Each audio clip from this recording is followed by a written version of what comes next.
95.1 FM. This is Today 95.1 FM. Port Harcourt. News.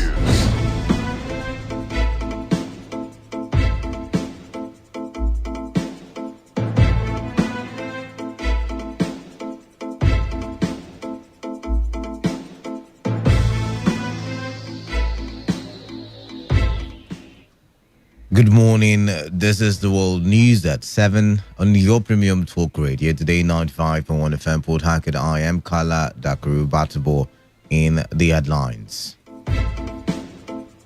Build at Onieda in Andone local government area for security reasons. President Mahmoud Buhari appoints Professor Stephen Agochi as acting Vice Chancellor of Uniport. EFCC threatens to go after Nigerian looters hiding in neighboring Ghana to recover country's stolen wealth.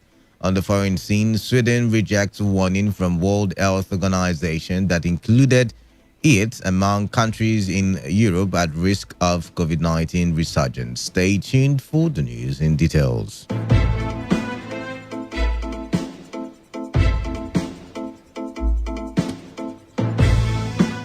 Rivers State government has banned the proposed fishing festival scheduled to hold at Onieda in Andon local government area on July 5, 2020 for security reasons. In a statement by the Commissioner for Information and Communication Paulinus Interim, the government directed security agencies to ensure that the festival does not hold. The statement also warned members of the public not to go to Onieda for the purpose of any festival, threatening that anyone that violates the directive will face the full wrath of the law. In the meantime, Rivers State Governor Nyesom Wike has expressed satisfaction over the level of work done on the urban renewal project in the state.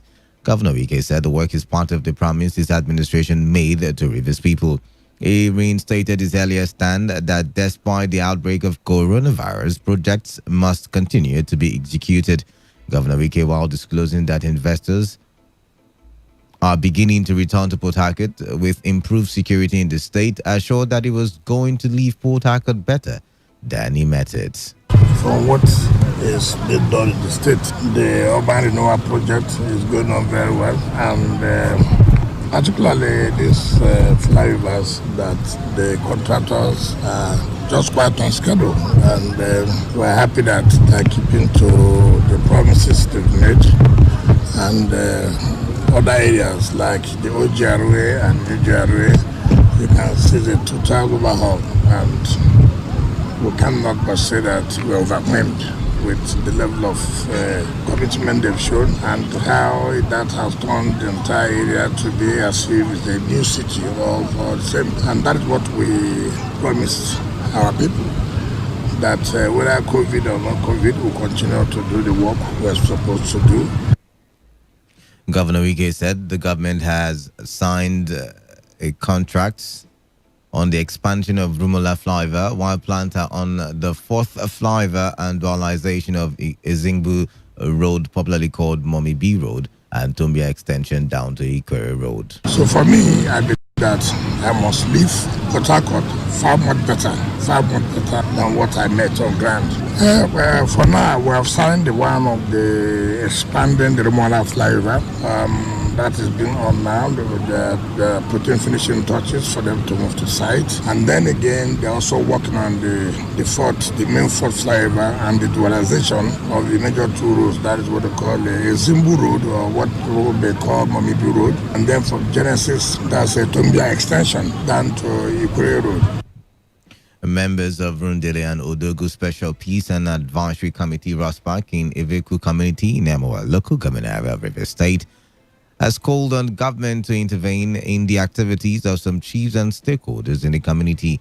An official of Rosbach in the community, Okachi Charles, said they have been chased out of the community by some stakeholders because they have resolved not to allow any criminal to return to the community.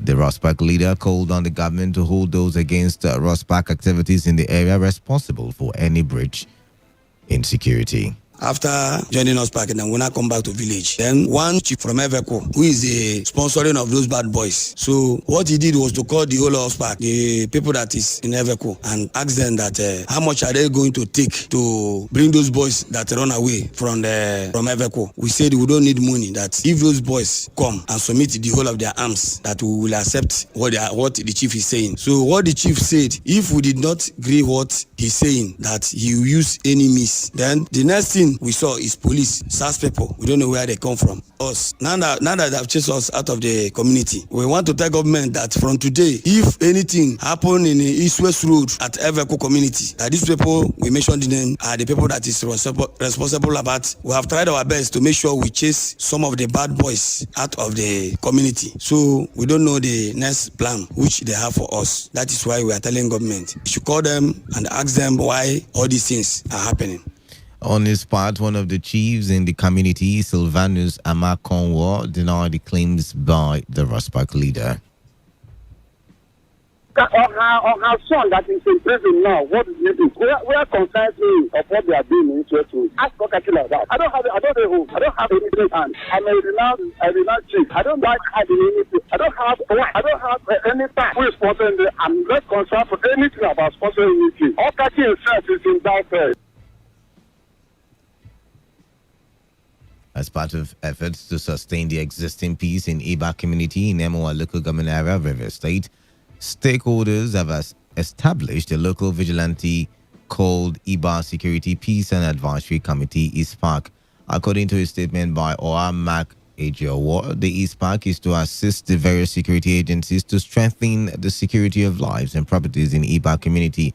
Ejowo, while calling for support from sons and daughters of the community, urged members of the local vigilante to play by the rules and avoid unnecessary confrontation with the community members. The statement regretted the activities of the cultists that grounded economic and social activities in the community, leading to killings and several inhabitants fleeing their homes. The Lagos State government says it may be flattening the COVID-19 curve in the state. The Commissioner for Health, Professor Akin Tola Bayomi, who briefed newsmen in Lagos, said the observation was due to the low number of deaths recorded in the state, despite the surge in the new cases of the virus. It thus means that something we're doing in Lagos is working. Either Lagosians are practicing some degree of social distancing and flattening the curve through behavior, or that our numerous isolation centers are rescuing people from death, or that when people turn positive and we give them that information and advise them, if they are reluctant to come into our isolation centers, that they isolate themselves at home and bring to our attention if their condition starts to deteriorate, then certainly we are seeing a steady, constant number of people severely affected with COVID, and it is not by any means escalating beyond our capacity to manage. So in that degree, I believe we may be flattening the curve from the evidence that we're not seeing people dying in community, we're not seeing excessive mortality,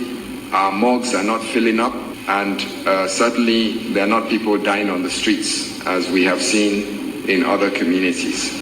The commissioner also noted that the state may consider another lockdown should the number of cases get out of hand.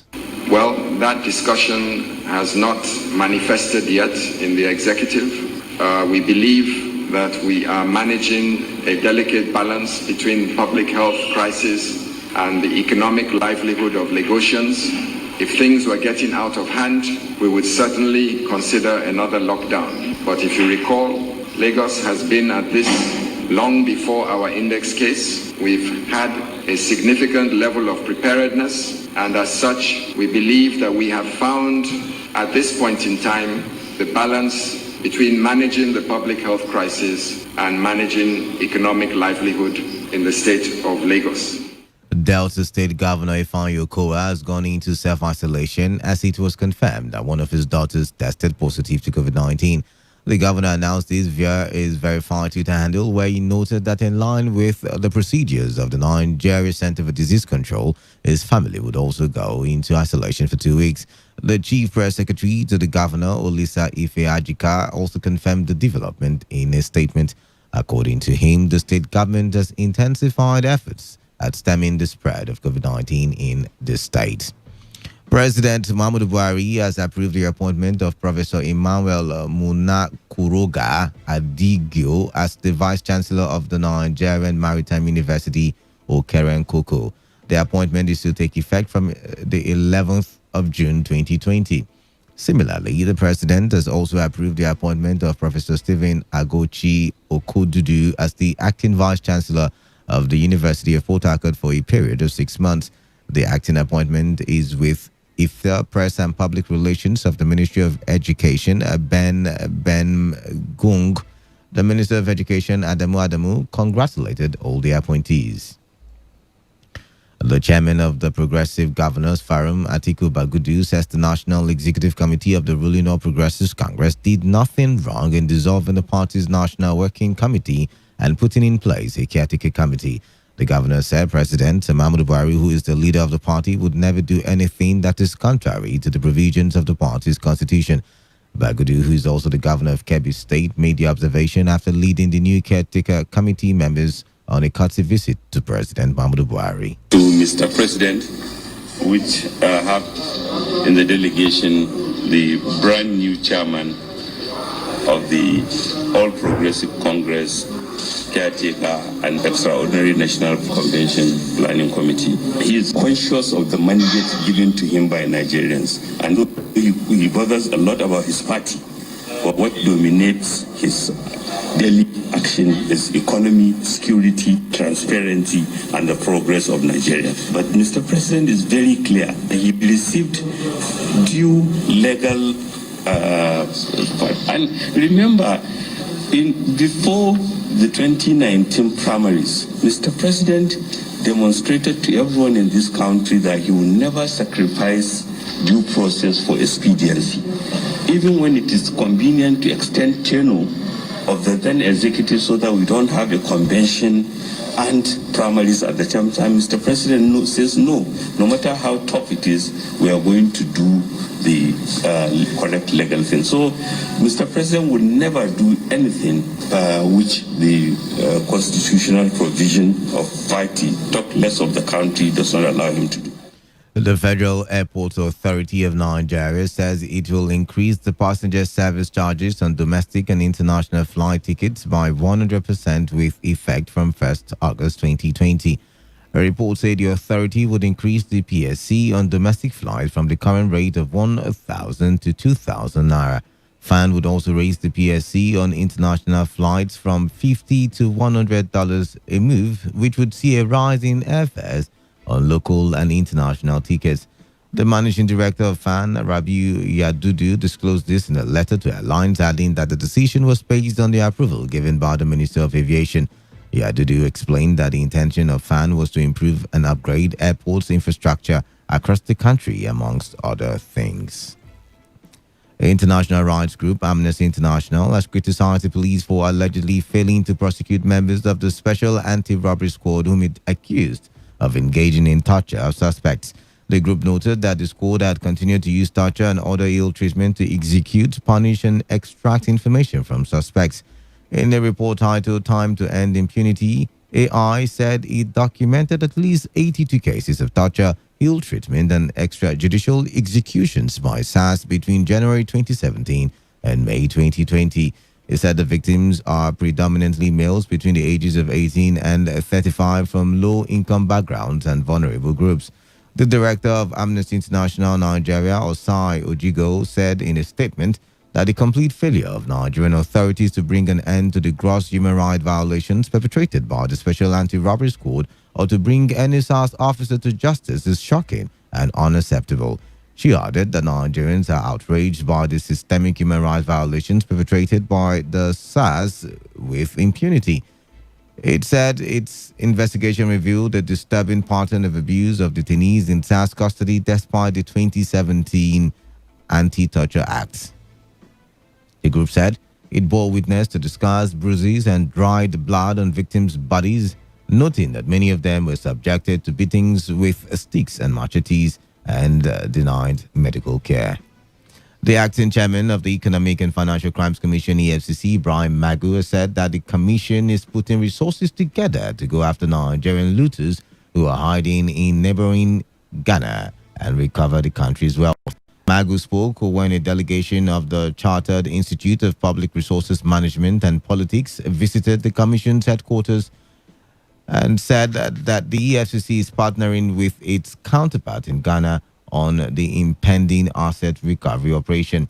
The EFCC boss maintained that corruption is a borderless crime, saying that resources are being put together to allow the commission go to Ghana without restrictions and recover all stolen property back home.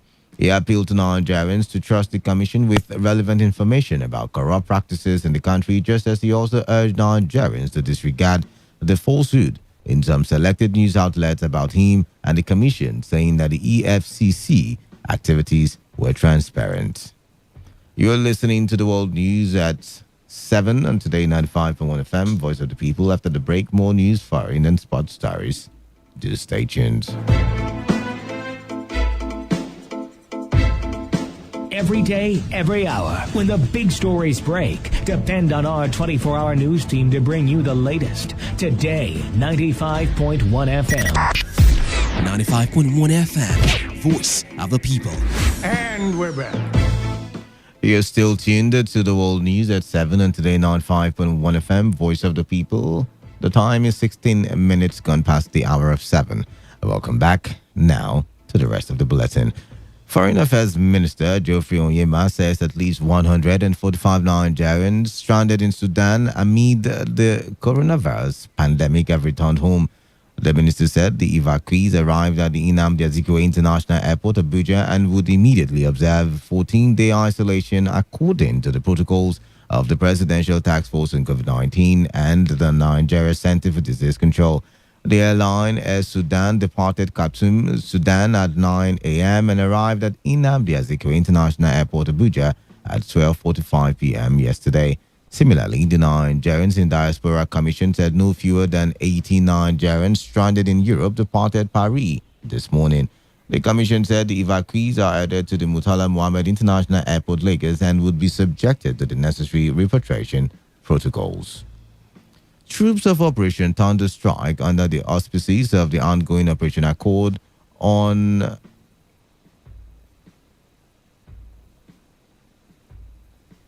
Troops of Operation Thunder Strike under the auspices of the ongoing Operation Accord has foiled an attempted kidnap of passengers on the Abuja-Kaduna Expressway by armed bandits.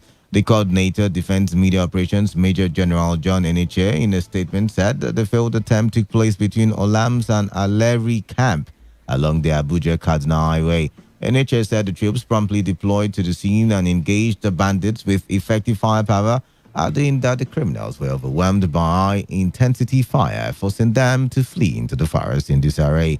He explained that the passengers in the targeted vehicle were traveling from Abuja to Kaduna and managed to escape in various directions into the surrounding bushes during the encounter. In the meantime, the Federal Ministry of Foreign Affairs has confirmed an attack on the Nigerian embassy in Jakarta, Indonesia, by some Nigerians over alleged discrimination and infringement of their rights by Indonesian immigration officials. The Minister of Foreign Affairs, Geoffrey Onyema, confirmed the attack in a tweet on his official handle, saying there is no justification for the attack. The minister said efforts are being made to identify those behind the incident and punish them accordingly. In videos trending online, some Nigerians were seen attacking the embassy, where some of them were seen destroying a white bus on the embassy's premises, with others vandalizing windows and doors of the building. The protesters equally brought down the Nigerian flag and tore it to pieces. The Nigerians in Diaspora Commission says about 40 Nigerians living in the diaspora have died as a result of COVID-19. The chairman of the commission, Abike Dabiri Erewa, disclosed on television program monitored from Port Harcourt. According to her, the government is in touch with Nigerians in diaspora in various parts of the world, even as efforts are on the way to evacuate them. Meanwhile, she also noted that Nigerians in the diaspora are coming together to raise funds to help frontline workers in Nigeria, and very soon this initiative by the Nigerians in diaspora will be presented to the PTF. According to her, perhaps there had been complaints, but they were only being channeled to the Minister of Foreign Affairs.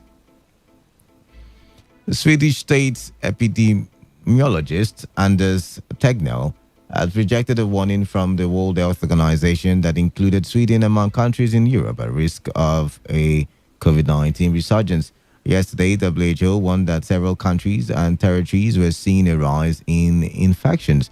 But Tegnell said Sweden had seen a rise in cases because it was testing more, saying it was unfortunate that the WHO was confusing Sweden with countries at the start of their epidemic. Sweden's response to the pandemic has been very different from other European countries. There has been no lockdown, with schools and cafes staying open, but large gatherings have been banned and most Swedes observe social distancing. It has seen 5,230 deaths in a population of 10 million, a far higher mortality rate than its neighbors.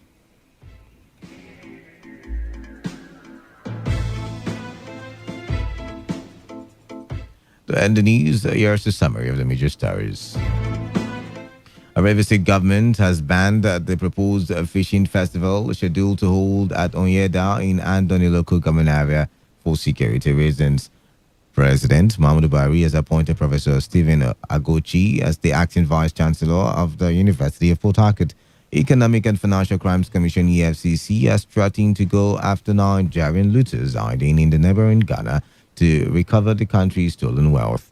On the foreign scene, Sweden has rejected a warning from the World Health Organization that included it among countries in Europe at risk of a COVID-19 resurgence. That was the news, as edited by Uchendu Ejowo. For comments and inquiries, please call 0815-341-8657 or 0814-434-3502 or send your emails to news@todayfmlive.com. You can also read our stories on www.todayfmlive.com. Do not forget, please take responsibility. Wash your hands regularly with soap on the running water. Always have with you at all times alcohol-based hand sanitizers. Avoid touching your face and eye contact surfaces to prevent the spread of coronavirus. If you can, please do stay at home. Otherwise, observe social distancing. Remember, coronavirus is real, and it is not a death sentence. Stay tuned and stay safe. I am Kala Dakarubatabo. Good morning to you.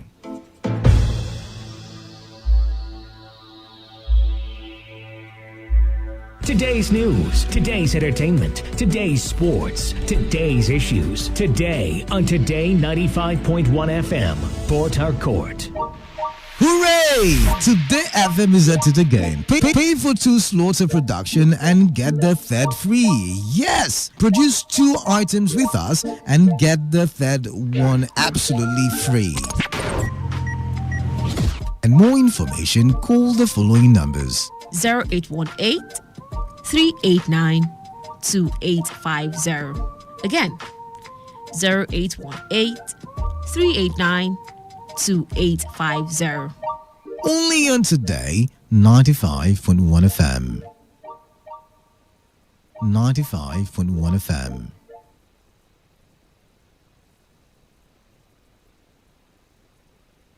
Port Harcourt, are you ready? Today, 95.1 FM, the voice of the people.